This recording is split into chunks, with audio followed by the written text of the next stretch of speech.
tibalah saatnya kami mendengarkan firman. Kami rindu Engkau berkata-kata kepada kami secara pribadi lepas pribadi. Engkau menyentuh hati kami yang paling dalam, Tuhan, supaya kami bisa mengerti isi hati-Mu, supaya kami bisa mengerti akan kehendak-Mu dalam hidup kami secara pribadi. Mari Tuhan, Engkau tahu kelemahan dan kekurangan dalam hidup kami. Kami mau melalui kebenaran-Mu Engkau membentuk kami sehingga hidup kami makin hari makin lebih baik. Mari Tuhan, Engkau menolong kami. Kami adalah orang yang lemah, tapi kami percaya melalui oleh firman-Mu kami boleh dikuatkan dan diteguhkan kembali. Ya Tuhan, kami serahkan waktu ini, kami serahkan hamba-Mu dalam segala kelemahannya. Kau pakai dia menjadi alat-Mu, kuasa-Mu nyata melalui dia, sehingga urapan terjadi untuk jemaat Tuhan. Bapa di surga, kami serahkan waktu ini, jauhkan daripada yang jahat. Engkau yang berbicara, Engkau yang menguasai, Engkau yang membantu kami semua, mengarahkan hati kami, pikiran kami hanya tertuju kepada firman-Mu. Di dalam nama Tuhan Yesus Kristus kami serahkan waktu ini. Amin. Silakan duduk saudara. Saudara yang dikasihi oleh Tuhan, kita bersyukur pada hari ini kita boleh bertemu kembali. Kita boleh bersama-sama belajar firman Tuhan kembali. Dan ini adalah ibadah kita secara online yang ke-7, saudara.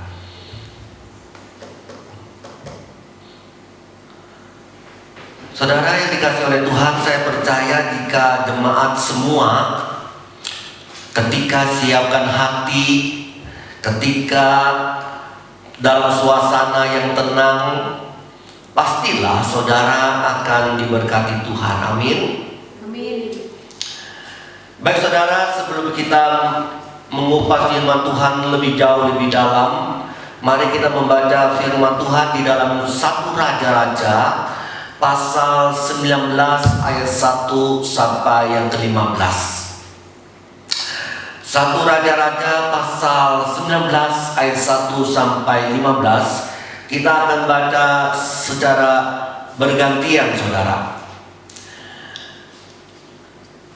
Ketika Ahab memberitahukan kepada Isabel segala yang dilakukan Elia dan perihal Elia membunuh semua nabi itu dengan pedang, maka Isabel menyuruh seorang suruhan mengatakan kepada Elia, "Beginilah kiranya para Allah menghukum aku, bahkan lebih lagi daripada itu, jika besok kira-kira pada waktu ini aku tidak membuat nyawamu sama seperti nyawa salah seorang dari mereka itu." Maka takutlah Elia, lalu bangkit dan pergi menyelamatkan nyawanya. Dan setelah sampai ke Berseba yang termasuk wilayah Yehuda, dia meninggalkan bujangannya di sana. Tetapi ia sendiri masuk ke padang gurun sehari perjalanan jauhnya, lalu duduk di bawah sebuah pohon ara. Kemudian ia ingin mati, katanya, "Cukuplah itu sekarang ya Tuhan, ambillah nyawaku, sebab aku ini tidak lebih baik daripada nenek moyangku." Sesudah itu ia berbaring dan tidur di bawah pohon ara itu. Tetapi tiba-tiba seorang malaikat menyentuh dia serta berkata kepadanya, "Bangunlah, makanlah." Ketika ia melihat sekitarnya, maka pada sebelah kepalanya ada roti bakar dan sebuah kendi berisi air.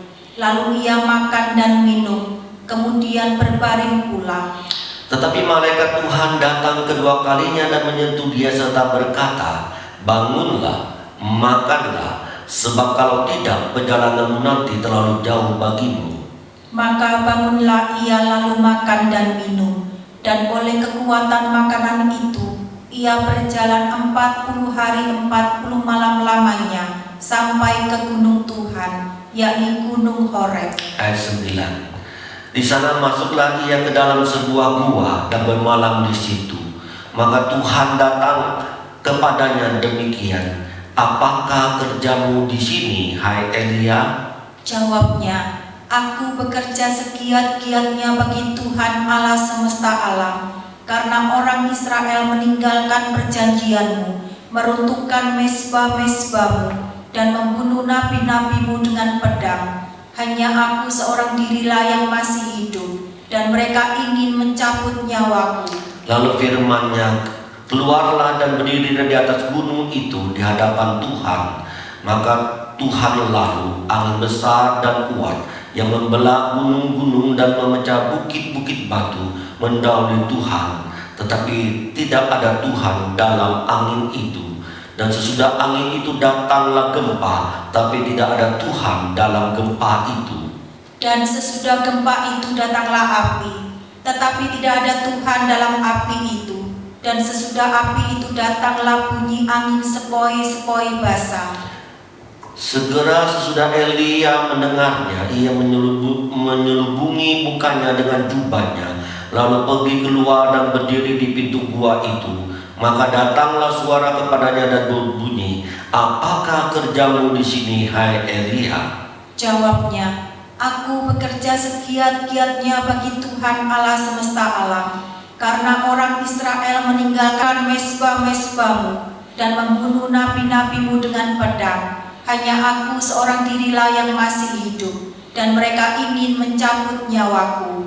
Ayat 15, firman Tuhan kepadanya, pergilah, kembalilah ke jalanmu, melalui padang gurun ke Damsyik, dan setelah engkau sampai, engkau harus mengurapi Hazael menjadi raja atas Aram.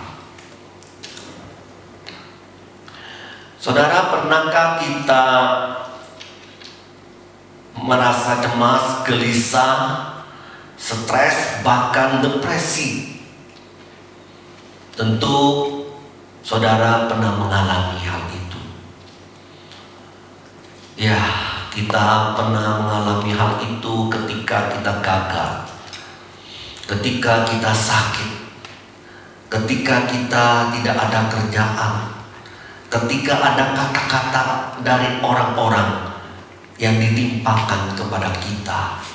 Mungkin kita bisa seperti itu. Dalam situasi seperti keadaan kita sekarang, pandemi virus corona, kita dirumahkan, kita tidak bekerja lagi, kita tidak mendapatkan penghasilan yang tetap, bahkan berkurang. Kita sudah dibatasi akan interaksi sosial kita. Kita di rumah, dan di rumah.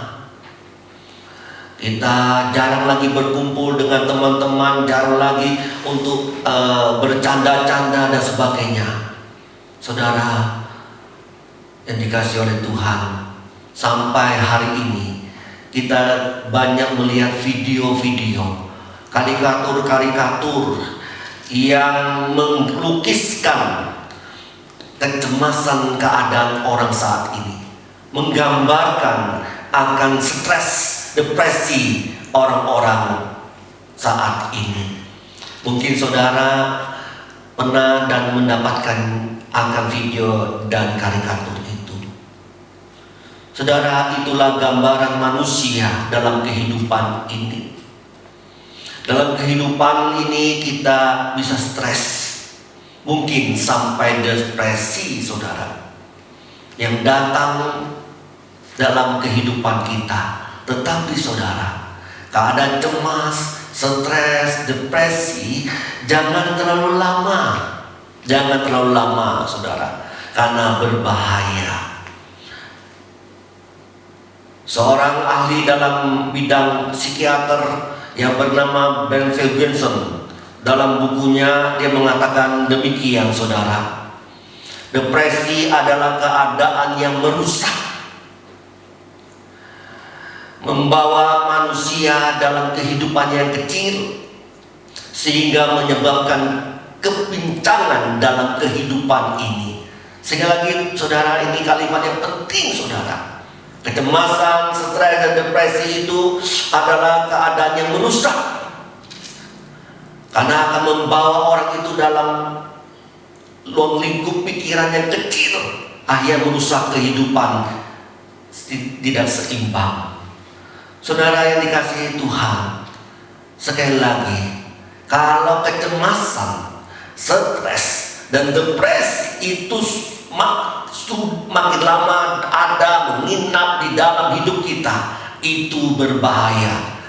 Kita tidak akan normal, dikatakan tidak seimbang dalam kehidupan kita. Itu dikatakan Profesor Ben Fugensen.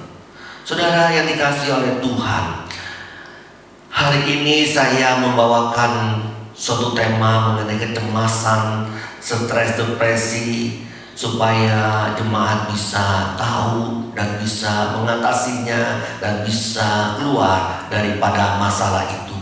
Jangan terus ada di dalamnya. Saudara, kita belajar dari Nabi Elia, Nabi yang besar, Nabi yang mengadakan pekerjaan Tuhan yang begitu besar, yang luar biasa, yang membangkitkan seorang anak janda hidup kembali. Ketika dia berdoa 3,5 tahun tidak turun hujan, maka tidak turun hujan, saudara. Ketika dia mengalahkan nabi-nabi Baal 450 orang, nabi-nabi Asyoret 400 orang, dia kalahkan, saudara.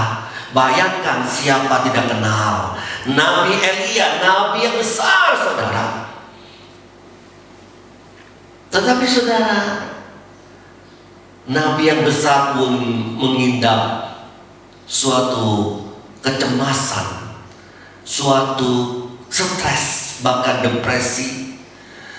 Di ayat 4 di sana dikatakan, dia berkata kepada Tuhan, "Tuhan, aku mati saja." Saudara, orang yang mengeluarkan kalimat, "Tuhan, aku mati saja, cabut nyawaku, aku mau mati," itu menandakan adalah orang yang stres. Pakar-pakar daripada konseling, ahli psikologi, psikiater mengatakan ini dalam kondisi yang stres dan depresi, saudara. Saudara yang dikasih oleh Tuhan, kenapa Nabi Elia, nabi yang besar, saudara, bisa stres berat seperti itu? Kenapa? Hanya gara-gara sebuah kalimat dari seorang wanita yang bernama Isabel. Dalam ayat 2 di sana kan dikatakan apa? "Jikalau besok kira-kira pada waktu ini aku tidak membuat nyawamu sama seperti nyawa salah seorang daripada mereka." Saudara, kalimat ini, saudara, ketika didengar oleh Nabi Elia, Nabi Elia begitu mengalami ketakutan. Dikatakan mengalami ketakutan yang sangat dalam, saudara. Kita bisa melihat ketakutan Elia yang sangat dalam. Ketika dia mendengar kalimat itu di dalam ayat 3, dia katakan dia bangkit. Dia pergi ke Berseba. Di sana dikatakan apa? Menyelamatkan diri. Saudara yang dikasihi Tuhan, dia waktu itu ada di Yeriel, saudara. Kemudian pergi ke Berseba. Itu perjalanan kira-kira 150 km. Bayangkan, saudara, dalam perjalanan itu, perjalanan jalan kaki atau lewat hutan, itu lama. Kemudian sampai di padang gurun, dia pergi lagi 1 hari 1 malam, meninggalkan temannya. Dia pergi ke suatu tempat di sana. Saudara yang dikasih oleh Tuhan, pokoknya dia lari jauh dari istiar. Saudara yang dikasih Tuhan, dia ingin meninggalkan jauh dari Isabel. Saudaraku yang dikasih oleh Tuhan, lari jauh menunjukkan adalah suatu ketakutan yang luar biasa. Mungkin saudara bertanya, kok bisa sih kalimat seorang wanita bisa membuat nabi yang besar itu bisa mengalami ketakutan seperti itu. Saudara, orang Israel, bangsa Israel, siapa yang tidak kenal dengan Isabel? Dia adalah ratu, dia adalah istri Ahab, saudara. Dia punya keinginan yang begitu kuat. Dia bukan orang yang percaya kepada Tuhan, tetapi diambil oleh Raja Israel, Raja Ahab, untuk menjadi pemaisurinya. Akhirnya Isabel waktu itu membawa nabi-nabi Baal sebanyak 450 orang masuk ke bangsa Israel. 400 nabi-nabi apa namanya? Asera, 400 orang masuk ke tanah Israel, saudara. Saudara yang dikasih oleh Tuhan, bayangkan akhirnya mempengaruhi akan bangsa Israel untuk menyembah berhala.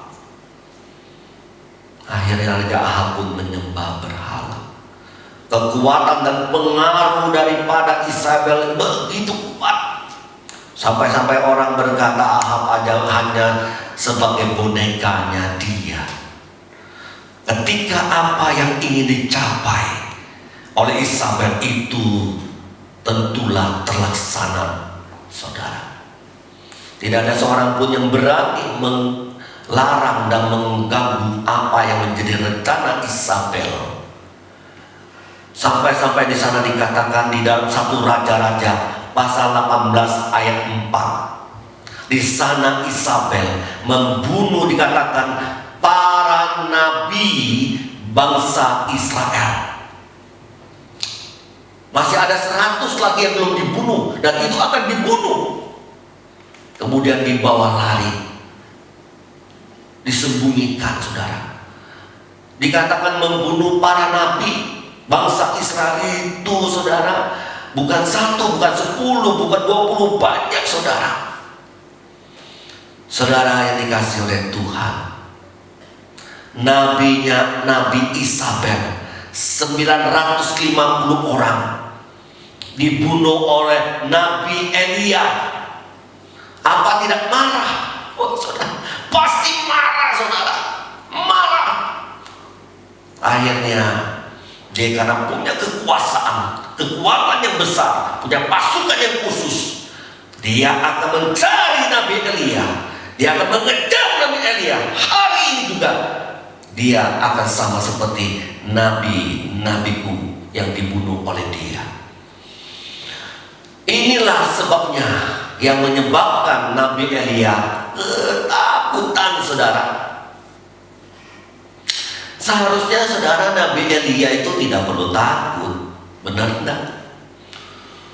Dia bisa membunuh 90 nabi Baal dan Aserah. Itu lebih hebat daripada tentara-tentara pasukan khusus, daripada akan nabi-nabi Baal itu. Saudara yang dikasih oleh Tuhan, sekali lagi, seharusnya Nabi Elia, Allah yang hidup, Allah yang besar itu, yang bersama dengan dia. Tetapi kenyataannya apa? Elia sangat ketakutan. Itulah manusia, saudara. Itulah manusia, saudara. Dia melihat dirinya. Dia berfokus kepada dirinya, bukan melihat Tuhan. Akhirnya dia mengalami ketakutan. Seperti minggu yang lalu saya katakan, siapa yang ada masalah ketika melihat daripada man center, maka hasilnya pasti ketakutan. Ini terjadi lagi pada Nabi Elia, saudara. Ini adalah bagian yang pertama. Nabi Elia bisa takut, bisa cemas karena melihat manusia, dirinya sendiri, tidak melihat Tuhan. Yang kedua, Elia bisa stres begitu berat karena merasa tidak ada harapan. Di dalam ayat-ayat berikutnya dikatakan, mati saja aku ini, mati saja aku ini. Kenapa dia bisa berkata demikian? Lebih baik aku mati dah daripada aku dikejar-kejar oleh pasukan khusus Isabel. Aku tidak damai sejahtera, dikejar-kejar di situ, aku sembunyi di sana, aku sembunyi di sana, aku berlindung di sana. Saudara, aku tidak tenang. Untuk apa aku hidup seperti ini? Mati saja. Saudara, dia mengalami kecemasan, stres karena tidak punya harapan. Itu yang kedua. Yang ketiga, dia bisa stres karena membandingkan dirinya dengan orang lain. Di sana dikatakan apa? Aku tidak lebih baik daripada nenek moyangku. Ayat berapa itu? Ayat 4, saudara. Saudara yang dikasih oleh Tuhan, dia membandingkan dirinya. Loh, padahal siapa sih Nabi Elia? Tentu lebih hebat daripada nabi-nabi yang lain, saudara. Nabi-nabi terdahulu lebih dipakai Tuhan, tapi dia menganggap dirinya seperti itu, saudara. Membandingkan dirinya, tidak ada gunanya lagi, tidak ada yang bisa dikerjakan lagi, saudara. Sekali lagi, saudara yang dikasih oleh Tuhan, sikap inilah yang ada pada diri Elia. Tidak ada harga diri lagi, tidak ada harapan lagi. Orang lebih baik daripada aku, saudara. Saudara, seorang doktor, William Beckus, menyebutkan begini, saudara. Orang yang stres akan depresi itu mengalami tiga segitiga. Tiga segitiga yang bagaimana? Tentang harga diri, tentang harapan, tentang kepercayaan. Ketika tiga segitiga ini runtuh, sekali lagi, harga diri, harapan, dan kepercayaan diri ini runtuh, menghasilkan kecemasan, menghasilkan stres, menghasilkan depresi yang berat. Saudara yang dikasih oleh Tuhan, inilah keadaan Elia. Bagaimana keadaan saudara-saudara sekalian? Ketika harga diri runtuh, harapan Anda runtuh, kepercayaan diri itu runtuh, mengatakan orang lebih baik, saya tidak ada harapan lagi, aku tidak ada guna lagi. Itu sudah menunjukkan saudara itu cemas, saudara itu stres, bahkan depresi. Saudara yang dikasih oleh Tuhan, oleh sebab itu kondisi ini sangat berbahaya. Seperti yang dikatakan lagi Profesor Dr. Ferguson, stres, depresi itu sangat-sangat berbahaya, akan mengganggu kestabilan kehidupan manusia masuk ke dalam dunia kecilnya. Saudara, Elia seperti itu. Dia pergi, dia lari, dia sembunyi. Saudara, kondisi Elia seperti itu tentu tidak boleh terlalu lama, berbahaya. Oleh sebab itu Tuhan dengan segera tahu akan hal itu. Tuhan dengan segera menolong akan Elia. Saudara, Tuhan segera memulihkan kondisi Nabi Elia, saudara, dengan berbagai cara. Yang pertama melalui malaikat, yang kedua melalui dirinya sendiri. Yang pertama melalui media, melalui orang lain. Yang kedua dengan tangan Allah sendiri.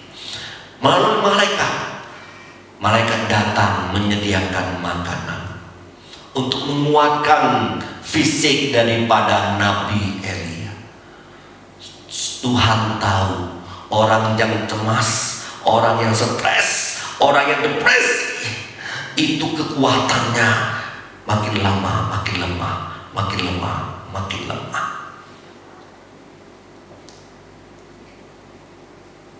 Tuhan memberikan makanan melalui malaikat kepada dia supaya kuat, kondisinya tidak lemah, tidak sakit, dan tidak lebih buruk lagi. Supaya tidak lebih buruk lagi. Saudara, malaikat itu berkata, makanlah, bangunlah. Disediakan lagi, makanlah, bangunlah. Akhirnya dia bisa berjalan selama 40 hari 40 malam ke Gunung Horeb. Saudara, yang kedua, Tuhan turun tangan sendiri menolong, memulihkan akan konsep daripada Nabi Elia. Mari kita pelajari hal ini penting, saudara. Di Gunung Horeb Tuhan menyapa Elia di dalam ayat 9. Sapaan yang pertama, kata Tuhan, apa kerjamu Elia di sini? Perhatikan saudara, kalimat pertanyaan pertama dari Allah, apa kerjamu Anda di sini? Jawab Nabi Elia, aku bekerja sekuat tenaga, aku bekerja segiat-giatnya bagi Tuhan, bagi engkau. Karena bangsa Israel sudah meninggalkan engkau, bangsa Israel sudah merobohkan dan meruntuhkan mesbah-mesbahmu. Karena bangsa Israel, karena orang-orang itu sudah membunuh nabi-nabi bangsa Israel. Dikatakan lagi, aku seorang diri, cabutlah nyawaku. Saudara, dalam kondisi seperti ini Tuhan memperlihatkan dirinya. Tuhan menunjukkan kuasanya. Pertama, dengan angin yang besar. Nabi Elia melihat angin yang besar itu membelah gunung-gunung. Luar biasa, saudara. Angin saja bisa membelah gunung-gunung. Yang kedua, angin yang besar meruntuhkan, memecah bukit-bukit. Bukan bukit-bukit, tapi bukit-bukit berbatuan. Seperti ketika Tuhan Yesus mati, saat mati, disitulah ada gempa dan bukit-bukit yang disebut berbatuan itu terbelah dua. Nah, ini seperti keadaan itu, saudara. Tetapi saudara, Tuhan tidak di sana. Maksudnya Elia tidak melihat Tuhan di sana. Yang kedua, Tuhan memakai gempa dan api hadir di sana. Tetapi Tuhan tidak ada di sana. Saudara yang dikasihi oleh Tuhan, apa artinya? Ada angin yang besar, ada api, ada gempa, tapi Tuhan tidak di sana. Apa artinya, saudara? Saudara, Tuhan ingin menunjukkan, walaupun Tuhan tidak di sana, tapi kuasanya ada di sana. Saudara, ini yang dimaksudkan Tuhan untuk memberikan suatu paradigma kepada Nabi Elia. Tuhan tidak di sana, tapi kekuatan Tuhan, kuasa Tuhan ada di sana. Ini harus dimengerti oleh Nabi Elia dan kita sekalian, saudara. Masih ingat gak ceritanya seorang perwira punya hamba yang sakit di dalam Matius 8:5-13, di mana kepala perwira ini, kepala perwira Romawi, dia berkata kepada Tuhan Yesus, "Engkau tidak usah datang ke rumah hambaku untuk menyembuhkan hambaku. Tapi engkau dari sini saja, engkau berkata kepada hambaku di sana, engkau katakan sembuh, saat itu juga hambaku sembuh di sana." Inilah maksudnya, Tuhan tidak hadir di sana, tapi kuasanya ada di sana dan kekuatannya ada di sana. Saudara, inilah yang harus kita pahami betul-betul, saudara.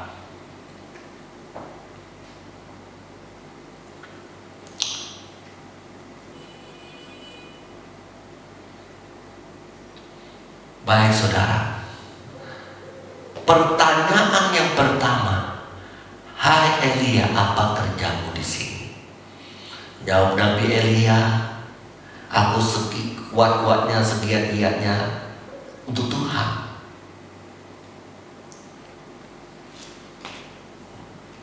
Memulihkan umat Allah, memberontak kepadamu, yang meruntuhkan mesbahmu, yang membunuh nabi-nabimu, yang menyembah berhala, dan sebagainya. Aku seorang diri. Setelah kalimat itu, dia melihat kuasa Allah. Kalimat yang kedua lagi, Tuhan berkata, "Elia, apa kerjamu di sini?" Lalu jawaban Eli dengan jawaban yang sama dengan jawaban yang pertama. Saudara yang dikasihi oleh Tuhan, kalau saya melihat dan berpikir dan menganalisa bahwa mengapa Tuhan memberikan kalimat pertama, "Apa kerjamu di sini?" Nabi Eli menjawab demikian. Kemudian Tuhan menyatakan kuasanya, kekuatannya, tapi Tuhan tidak di sana. Kemudian ditanya lagi dengan kalimat yang sama, "Apa kerjamu?" Saudara, Nabi Elia menjawab kalimat yang sama lagi. Saudara, seharusnya saudara, itu ada maksud Tuhan, dan mungkin tidak, saudara. Saudara, seharusnya ketika sudah melihat kuasa Allah, kekuatan Allah, ketika ditanya oleh Tuhan pertanyaan yang kedua, pertanyaan sama, jawaban Elia harusnya berubah dong. Begitu. Mungkin dia berkata, "Apa kerjamu di sini, Nabi Elia?" Mungkin, ya bisa saja Nabi Elia berkata, "Saya menenangkan diri. Saya mau bertemu dengan Tuhan. Saya tidak sendirian di sini. Ada Tuhan, ada kekuatan Tuhan, ada bersama dengan saya." Saya begitu. Tapi Elia tidak menjawab seperti itu, saudara. Jawabannya sama. Walaupun sudah melihat kuasa Allah, kekuatan Allah. Saudara yang dikasihi oleh Tuhan,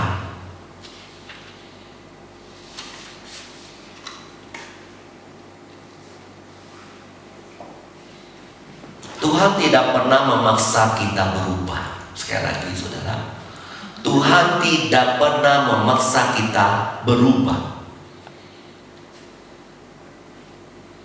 Tapi Tuhan memberikan tanda kepada kita supaya kita mau berubah. Sekali lagi, ini penting, saudara. Tuhan tidak memaksa kita untuk berubah, tapi Tuhan memberikan tanda-tanda kehadirannya, kuasanya, kekuatannya, mujizatnya, itu supaya kita bisa berubah, lebih beriman, lebih taat, lebih mengasihi Dia. Saudara, banyak orang diberi tanda tapi tidak mau berubah. Diberi tanda tapi tidak mau berubah. Malahan minta tanda-tanda lagi dari Tuhan. Ini kan sama seperti orang-orang bertanya, Tuhan mana tanda-tanda? Aku minta tanda-tanda. Nggak usah, nggak perlu kasih kamu tanda. Tanda Yunus itu cukup bagimu. Saudara yang dikasihi oleh Tuhan, banyak tanda yang sudah Tuhan berikan kepada kita. Pakai tanda itu untuk membangun iman kita kepada Dia. Saudara yang dikasihi oleh Tuhan, akhirnya Tuhan memerintah Nabi Elia di dalam ayat yang ke-15. Nabi Elia, kembalilah ke posisi semula. Kembalilah kepada posisi semula. Kembalilah kepada aktivitas semula. Kembalilah kepada aktivitas semula. Kembalilah kepada misi visi yang mula-mula. Kembalilah kepada visi dan visi yang mula-mula. Puji Tuhan, akhirnya Nabi Elia pergi kembali ke jalannya, pergi melaksanakan tugasnya, kembali kepada aktivitasnya, kembali kepada pelayanannya, mengurapi akan Hazael menjadi raja atas Aram. Saudara yang dikasihi oleh Tuhan, dari sini saudara ada konsep yang penting yang harus kita pahami, saudara. Sekali lagi, ada satu hal yang kita harus perhatikan untuk membangun konsep hidup kita. Saudara, konsepnya apa? Pengutusan Tuhan, tentu ada kuasa Tuhan yang meliputi mereka yang diutus. Sekali lagi saudara, kalimat ini penting. Pengutusan Tuhan, tentu ada kuasa Tuhan yang meliputi mereka yang diutus. Ketika saudara diutus, saudara dipanggil, maka ada kuasa Tuhan meliputi, menaungi engkau di dalam setiap pelayanan, di setiap hidupmu. Saudara, puji Tuhan, Nabi Elia taat sesuai dengan perintah Tuhan. Akhirnya Nabi Elia, nabi yang tetap dipakai Tuhan, nabi yang tetap diurapi Tuhan, nabi yang tetap menjadi berkat bagi banyak orang. Saudara yang dikasihi oleh Tuhan, inilah yang kita pelajari hari ini. Dalam hidup ini, kita yang salah, kita yang benar, bisa cemas, bisa stres, bisa depresi, saudara. Kalau tiga segitiga ini runtuh, tidak ada harapan lagi, tidak ada harga diri lagi, tidak akan melihat diri sendiri lagi lebih baik, dan tidak melihat Tuhan, dan selalu membandingkan diri dengan orang lain, maka semuanya pun akan membangun akan kecemasan, stres dan depresi. Bukan orang sakit bisa stres, orang kaya bisa stres, orang sehat bisa stres. Saudara yang dikasihi oleh Tuhan, semua orang di dalam segala kondisi bisa mengalami hal ini. Tetapi saudara, dalam kondisi seperti ini, jangan lama-lama. Berbahaya saudara. merusak keseimbangan kehidupan kita, akan masuk dalam dunia kecil kita. Habis dah. Kita tidak akan melihat masa depan lagi. Kita tidak akan bersemangat lagi. Kita kehilangan misi. Kita kehilangan visi dalam hidup ini. Saudara, Tuhan selalu membangkitkan. Tuhan tidak pernah membiarkan umatnya, anak-anaknya dalam kondisi-kondisi seperti itu. Dia ingin membangkitkan kita. Ia menolong kita. Ia akan memulihkan kita. Masalahnya adalah, apakah kita mau ikut cara Tuhan? Taat seperti Nabi Elia untuk kembali dipulihkan, kembali semangat. Saudara yang dikasihi oleh Tuhan, bangkitlah, pulihlah, kembalilah bersemangat. Tuhan Yesus kita hidup, Tuhan Yesus kita berkuasa. Kita akhirnya setelah bangkit, setelah kembali, kita akan tersenyum. Dan kita akan melihat diri kita, oh, saya pun masih bisa dipakai Tuhan. Oh, saya pun bisa menjadi berkat bagi banyak orang. Oh, walaupun seperti itu, dulu seperti itu, aku sekarang boleh berguna bagi banyak orang. Saudara, ingat tema kita pada tahun ini, Become Useful Christian, menjadi orang Kristen yang berguna. Bagaimana kita bisa berguna kalau kita hidup dalam kecemasan, dalam stres, dalam depresi? Tidak mungkin, saudara. Oleh sebab itu kita harus keluar, harus kita bebas dari itu. Itu yang Tuhan kerjakan dalam hidup saudara dan hidup saya, untuk menjadi orang yang berguna bagi banyak orang. Saudara, Tuhan terus memakai saudara, memulihkan hidup saudara dalam keadaan apapun. Jikalau engkau memandang dirimu dalam segala keadaan, engkau akan takut, cemas, dan tak berdaya lagi. Tuhan bilang hari ini bangkit. Tuhan bilang hari ini semangat kembali. Tuhan akan memulihkan engkau dan menolong engkau, memakai engkau menjadi become useful Christian. Tuhan memberkati. Mari kita berdoa. Bapa di surga, kami bersyukur kepadamu untuk firman-Mu yang sudah Engkau nyatakan kepada kami.